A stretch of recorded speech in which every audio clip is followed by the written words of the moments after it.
Hello, everyone. Welcome everyone to my very first live stream. I hope this is going to go well. Uh, who is watching over here? Okay, there are a couple of people. Let me just wait a couple of more minutes to see if there's more people joining in. So, yeah, I'm excited about this. I hope it all goes well. And what I want to do in this live stream is simply tell you guys a bit more about myself so you know who's actually speaking to you in those videos and on this channel, and just to give you the opportunity to connect on a more personal level. So yeah, and then I just want to open up if there's Q&A or if people have questions. And now again, considering the fact that my channel isn't that big, I'm not gonna expect scores of people to hang out here, but yeah, I thought I'd simply give this a try.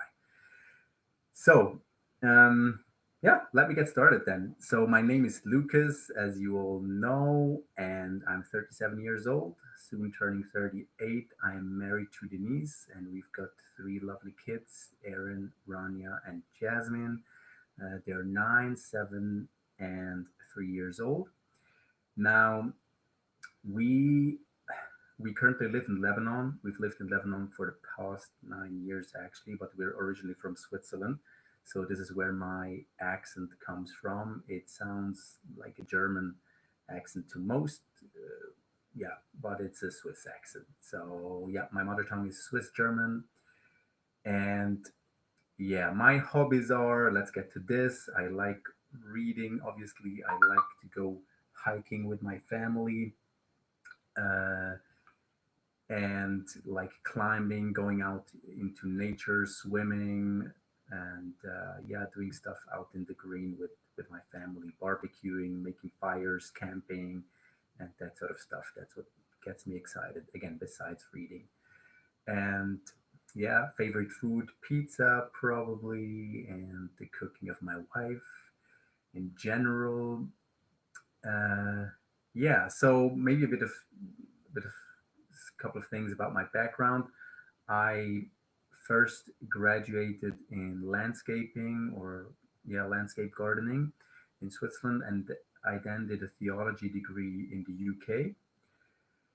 Um, and I've just finished a master's in Christian apologetics at Biola University. Um, yeah, so that's a bit about my background. My wife is has done studies in social work and social studies. She's worked with handicapped people for a long time, with asylum seekers in Switzerland. So yeah, that's our background. Now we've moved to Lebanon, as I said, 9 years ago. We got involved in Christian media production. I've um, like in partnership with a Lebanese studio. We've raised a couple of online profiles whose aim is mainly to basically get the Christian message out in a contemporary and compelling way. Hey, welcome everyone! For everyone who's joined new here, I hope this is working. Give me a shout, like let me know if something is not working technically, or if you can't hear me or anything. So yeah, now so that's what I've been doing in Lebanon a lot. Again, working on profiles for the Billy Graham Evangelistic Association, for example. We've launched their first profile, online profile in Arabic, and we've good. Hey George, thanks. Oh, that's good. I'm glad. Um, yeah, now let me get to the story of how this YouTube channel started. So a couple of years back, I started a Bible study for skeptics and seekers in Starbucks Beirut, in downtown Beirut, and we started very small. There was basically one guy like George and a couple of other people. And what we would do would you would just basically read through chapters of the Bible, chapter by chapter, and the space would be open for people to ask their questions and to bring up their doubts, or whatever issues would come up from the text. That was the idea behind this group. It's come to be called, in the meantime, it's come to be called the Infinite Cake. And at the moment, we're still meeting regularly every week. It's like usually we would be around a dozen people, people from all sorts of backgrounds. Again, mostly people who have like who are skeptical or who are like atheists or from a Muslim background. And we still just read chapter by chapter through the Bible and give people a space to ask their questions. And beyond that, the group has really grown to be a real community. So we hang out together to do other things, to do movie nights, or to celebrate Christmas together, to go camping or hiking or do sports together. So it's more than just a place for people to study and to engage with the Bible, but it's a place for people to really find friends and find a community where they're hopefully accepted. So I just need to turn down my phone here. For people to be, to find a home and to find a second family. Um, and again, it's a very mixed kind of group. Now, what's happened, and so this is again, this is still about the background of this YouTube channel. YouTube channel for everyone who's joined in just now. What happened is at some point, one of the guys who joined our group, an atheist, he became a regular member, still is a regular member, a very faithful member. At some point, he said, "Well, Lucas, I love this group, I love this space, I love the friendship, but I'm still an atheist, and here we read the Bible. So I think I want to start a group for people who think like me." Hi, Paul. Good to see you. Thanks for joining in. And I told him, well, sure, go ahead. Like, I'm not going to stop you from creating a group for atheists.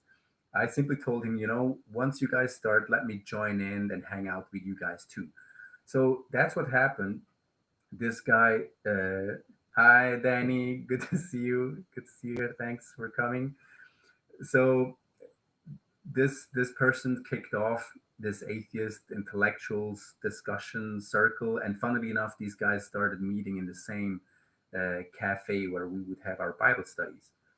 And once they got going, I basically joined in for like just to see how they do things, and it was good. I connected to people, and I connected to the main guy there, and I became very close friends with this guy, and I still consider him a dear friend of mine.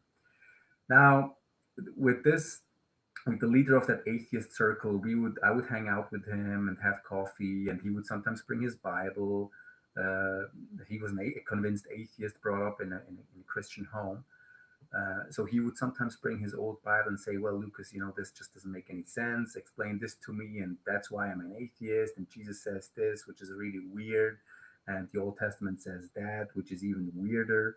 And so we would go through texts and discuss philosophical issues regarding the Christian faith. And at some point, this guy said, "Well, let's bring our two groups together for a discussion. That would be really interesting." And I said, "Well, sure, I'm all in for that, and I would be even happy to open up my home," which is what we did. We created this event. It was initially called the Fact or Fiction Discussion Night, and he brought his group, and I brought my Bible study, and so we opened up this discussion night with the question whether religion is still relevant. And there was a good amount of people. There were like 20, 25 people, and it went really, really well. It was an awesome evening. People had good conversations. There was good discussion, but it was really friendly. There was a good amount of laughter. There was a good amount of fun and good amount of food. And so my friend from the Atheist Club and I said, "Well, let's do this again." And from this grew something like a regular meeting in our living room in Beirut, like in the center of Beirut, where people from again all sorts of backgrounds would come together, atheists mainly, skeptics, Christians, Muslims, Buddhists, to discuss key worldview questions. Why is there a universe? Is morality objective? Does God exist? And all that sort of stuff. And yeah, I mean, we did this regularly. We would have our house, filled with 25 to 30, sometimes even more people on a Saturday night. These nights, these discussions would go on till 2 a.m. in the morning on Sunday. And yeah, it was good fun. It was challenging. It was awesome. I loved the philosophical give and take, and the friendship between people from different walks of life and from different convictions. So yeah, that's what was happening regularly. Besides the Bible study that would go on as well every week in Starbucks or in some other cafe in Beirut. And so people started suggesting to me that, Lucas, you should really kick off some online platform or a YouTube channel to present the stuff that you keep talking about in those discussion nights or in the Bible study, and to make it accessible to other people. And yeah, so a couple of people kept kind of bringing this up, and I loved the idea. But to be honest, well, first of all, there was the issue of me, just having to make time for actually, to to prepare for this and to make this happen. There was also the issue for me to, I wasn't quite confident enough to do this sort of thing, especially because I'm not a mother tongue English speaker, and there's a lot of good English content out there, apologetics content, Christian worldview content, debate content on YouTube. And so I thought, am I the right guy to do this, or to put up another platform? Yeah, but then at some point I simply thought, well, let's just do this. And I was passionate to actually, yeah, you really pin down and put down in writing as well, again, the kind of stuff that I've been talking about to people for years, be it in that cafe at the Bible study or in our living room for those discussion nights. And so finally, in it was in April last year when I decided, I'm going to do this. And then I think I uploaded my first video. It was exactly half a year ago, actually, the 1st of July or the 3rd of July or something like that. And yeah, I haven't regretted it, and it's been a good ride, and it's been good fun. Um, yeah, so I love doing this. Now, uh, well, welcome again to everyone who's joined in. Thanks for hanging out here. And well, the cool thing that happened, just to kind of round off this story, is at some point this, the leader of the Atheist Club, my friend with whom we started those, you know, collaboration discussion nights in my living room, he at some point had to leave the country to finish his studies and to further his career abroad. And he came up to me and said, Lucas, I consider you a good friend, and I would love for my group to keep going, for his atheist discussion circle to keep going, even when I'm gone. He said, but I need people to take care of it. And so he basically asked me, well, Lucas, would you like to become, responsible and an administrator or organizer for my group? And I said, well, thank you so much for the trust. This is awesome. I love this. I'm obviously not going to become an atheist, but I would love to do this.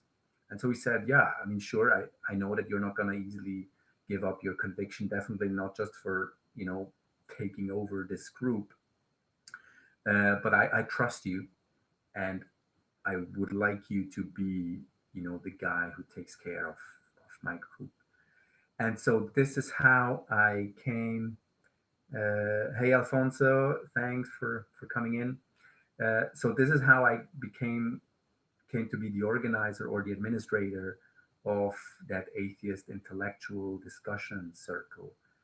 And yeah, which is awesome. It connects me to a group of people, or to a whole network of people who think obviously very differently than I do, and that's fine. It gives me, a platform for interaction and for dialogue, and especially and that's what I'm passionate about, is it gives a platform for me to bring people together who are, again, of different convictions, and yet what I want to do is to, create a space for where people from those different backgrounds can become real friends, experience real community, feel the love, and connect with each other. Now I'm not yeah, I'm not I'm not the kind of guy who says that anything goes, and if you believe this or that, or you can be a Buddhist or a Hindu or a Christian or a Muslim, and it's all going to be fine. We're all going to end up happy clappy in heaven. That's not what I'm saying. I mean, I do believe that Jesus is the only way to God. I am a convinced Christian, but exactly because I am that, I'm passionate and I'm committed to to loving people, or at least to try and love people no matter where they come from and what they think about my belief or what belief they hold on to. And I'm passionate about, again, trying to bring people together from those different backgrounds and create a space for them to connect and to build community, and to hopefully in the process experience that God loves them, and that Christ is the ultimate expression of God's love for us humans. And thanks, Felipe. um, so yeah, that's what I'm passionate about, and that's what I hope to kind of create online as well with this channel. Put out my Christian convictions, put out what I believe to be the strong philosophical arguments for the truth of Christianity, but at the same time create a space and create a platform for people to connect. Now, obviously, on YouTube or online, this is a bit more difficult and more challenging, and so yeah, I'm still learning my lessons here. Especially, I guess at the moment, what is challenging, I have a lot of, I guess my channel might actually get more frequented by people who disagree with me, by atheists, which is fine. But yeah, it makes it hard to, I'm not yet there to bring people together online on my channel and have as much, loving, respectful, and meaningful interaction as I would love them to have. Um, Thanks, Peter. Thanks for chiming in here. Um, yeah, so that's my goal. I'm really trying to recreate or to replicate what we've been doing in Beirut, in the cafe and in my home, uh, like replicate that online. So this is what this channel is about. And thank you guys all for, yeah, thanks to everyone who subscribed and who shared my content. I really appreciate that.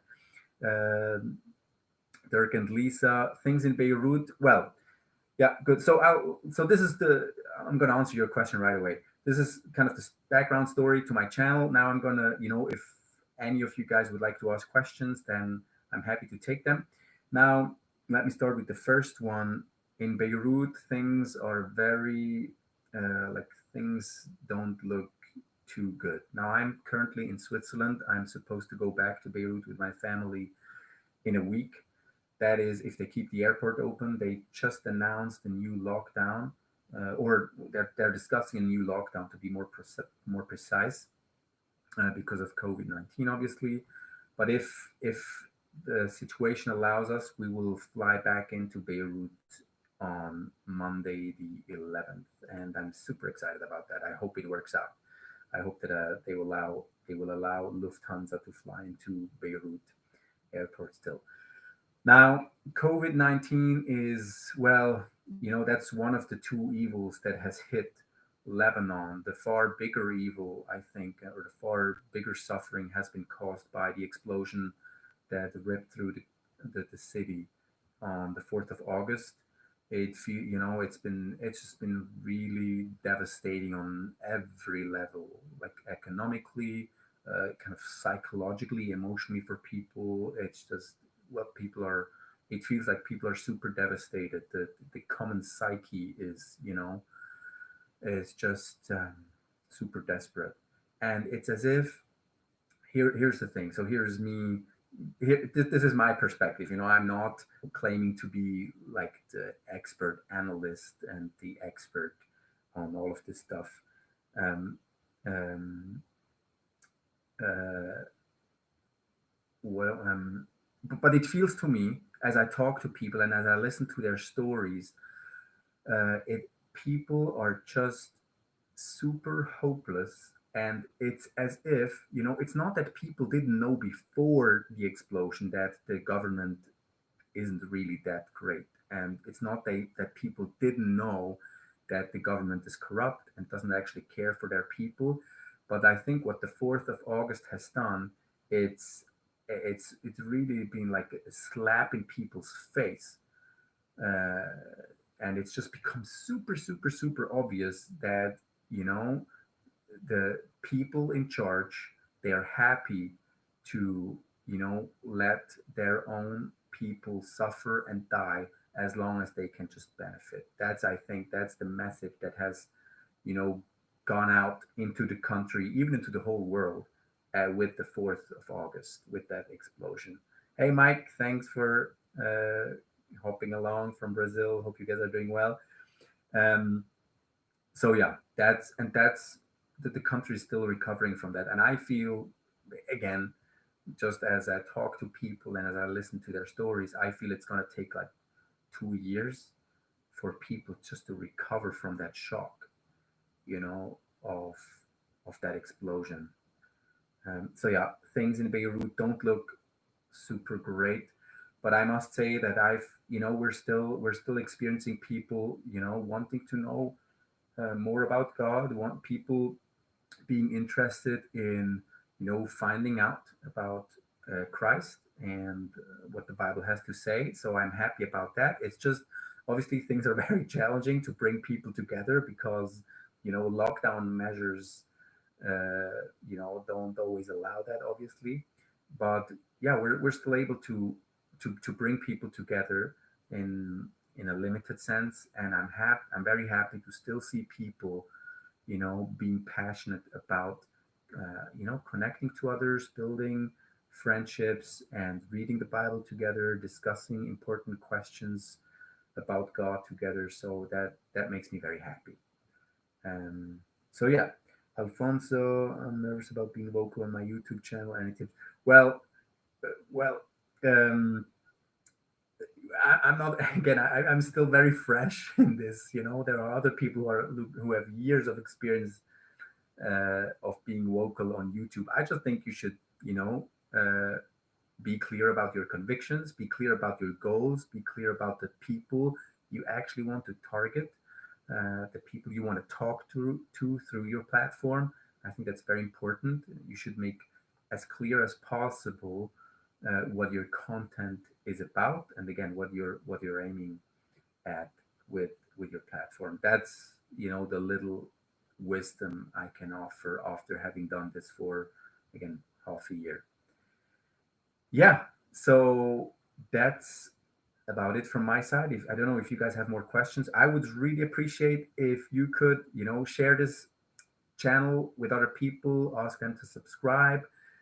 Feel free also to send me any suggestions or feedback of what you've liked and stuff you kind of, or a space where you see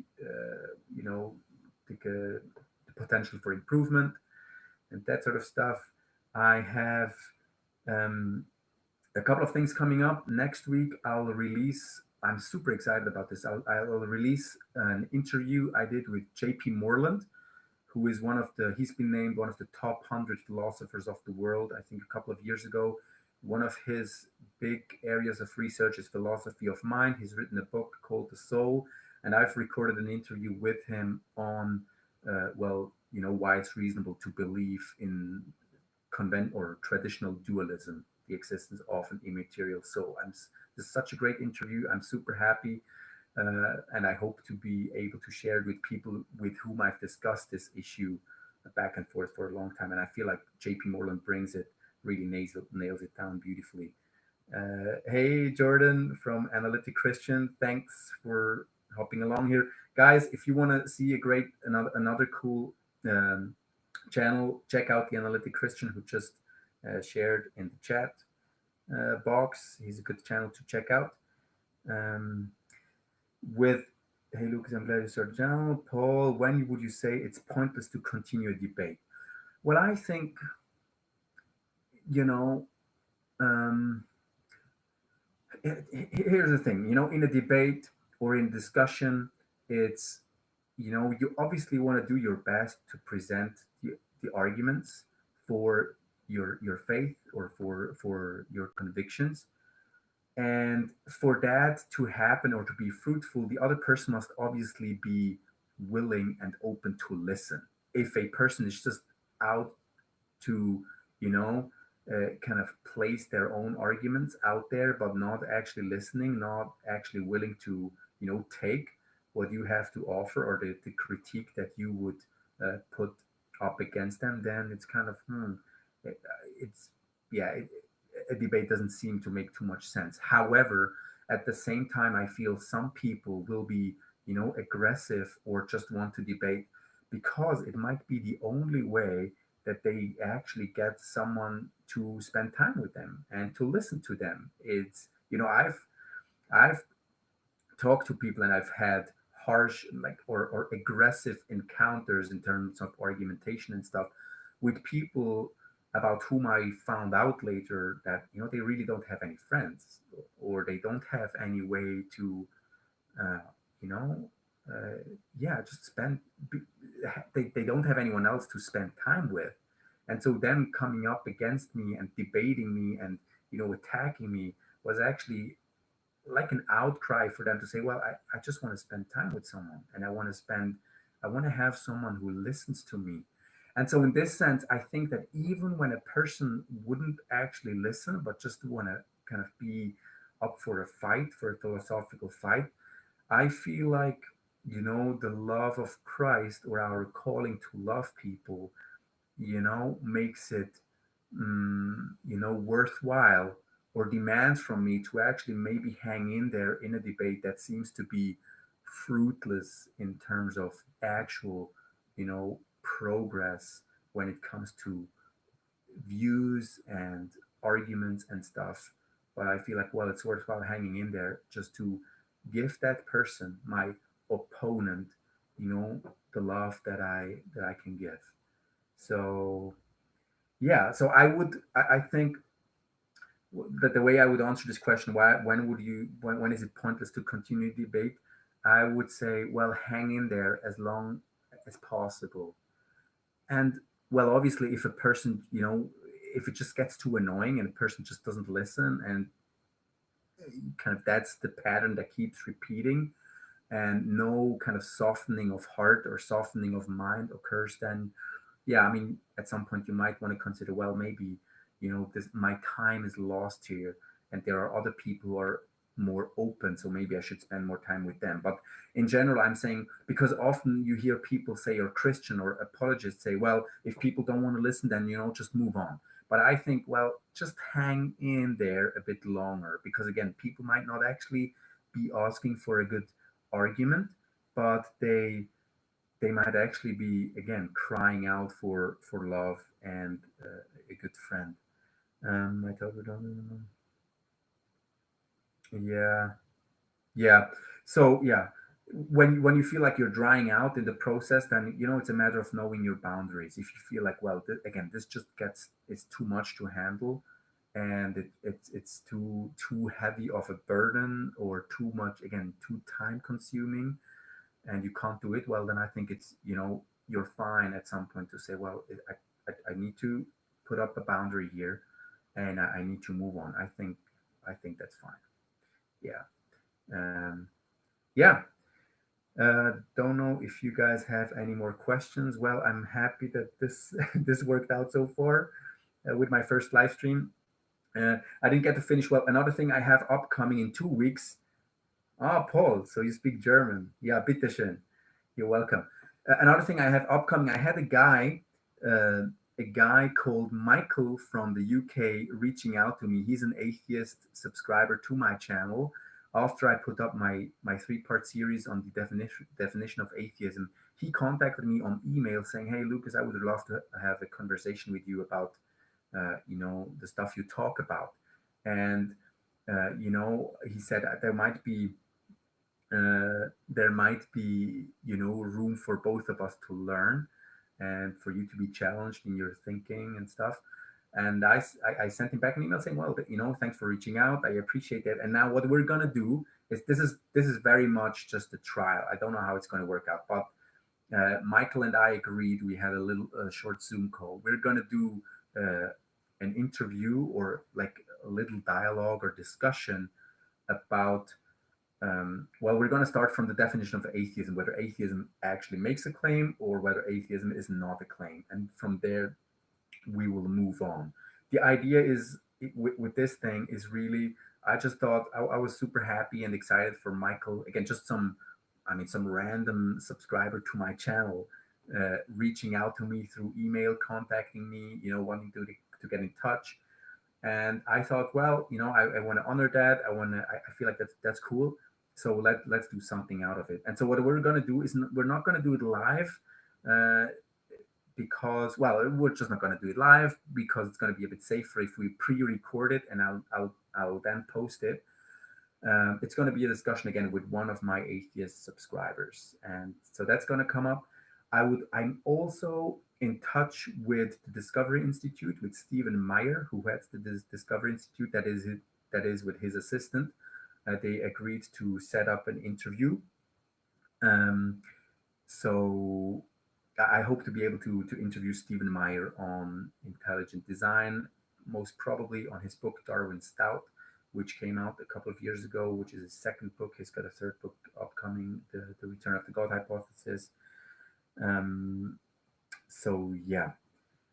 And then I have another big thing. I have a response video to Cosmic Skeptic that should be coming out in 10 days or 2 weeks or 3 weeks.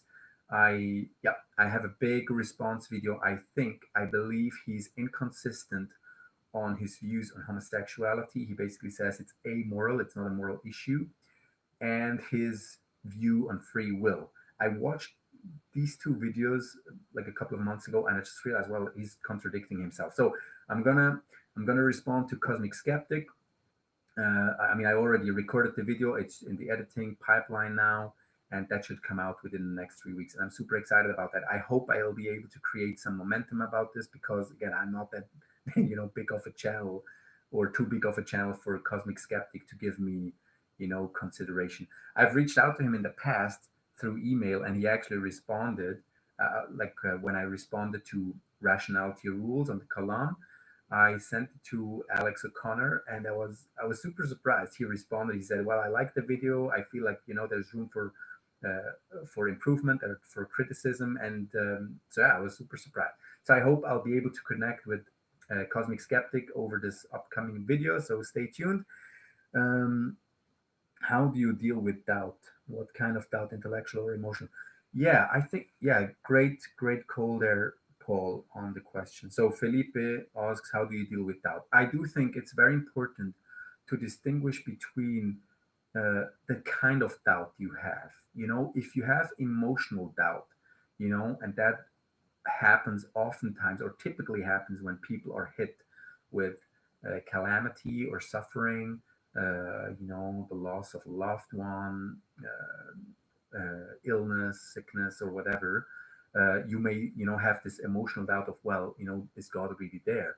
Does he really love me? Does he care?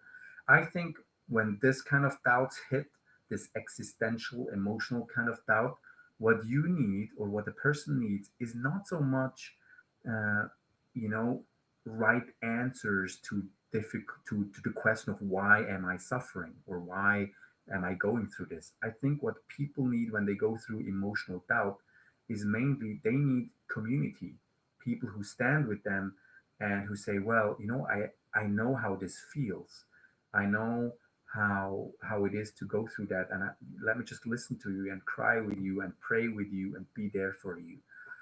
Um, when you're hit with intellectual doubt, like, well, is the New Testament reliable? Did the resurrection really happen? Why did God act in those weird ways in the Old Testament. When these kind of doubts are best dealt with, with research, like dig dig up a good book, or dig up a good YouTube video that deals with these questions. I think that's the best way to plug into the holes that are created by intellectual doubt.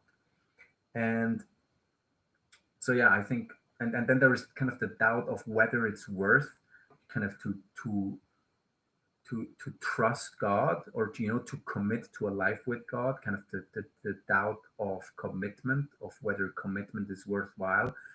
And I think the only remedy there is, well, you count your costs, you figure out, you put things up against each other. Well, what's what is at stake here if I commit to Christianity or to this faith, and what is at stake if I don't? And then you counter that doubt with, at some point, just making a decision. I think there's no other way out of it. And that's kind of partly what I guess Jesus talked about when he said, well, you want to count your costs. No one builds a house without first figuring out whether they are actually able to carry the cost of what it means to build a house. Or no one goes to war without figuring out whether they can actually face their enemy. So the that's the way I would kind of answer that question, how to deal with doubt.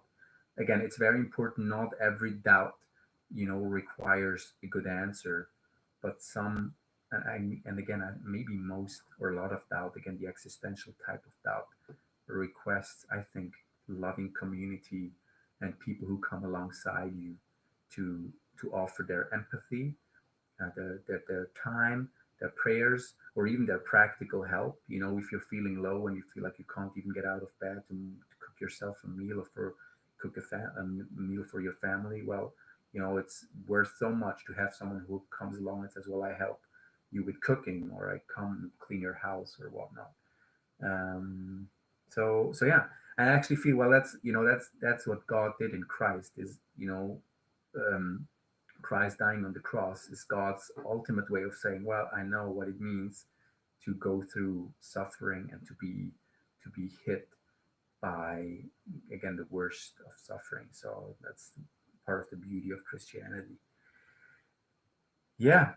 So we're 37 minutes into this live stream. I don't want to kind of artificially kind of keep this for any longer. Thanks again, everyone, for chiming in here. I'm super excited that this worked out. Again, please, again, share my channel. Please subscribe if you haven't done so. Let me know your feedback. And I think that's it for the moment. So for everyone who came in here from Beirut or Lebanon, I hope to see you guys in a week. For everyone else from around the world, thank you again for coming along this journey. And I hope to see you again in future videos, in future live streams. I'm planning to do this more regularly. Don't know yet how frequently I will do this, but I want to do more live streams in the future, again, to connect on a more personal level. So thanks, guys. Happy New Year. I hope you have a good start into the new week, and see you next time. Bye bye, guys.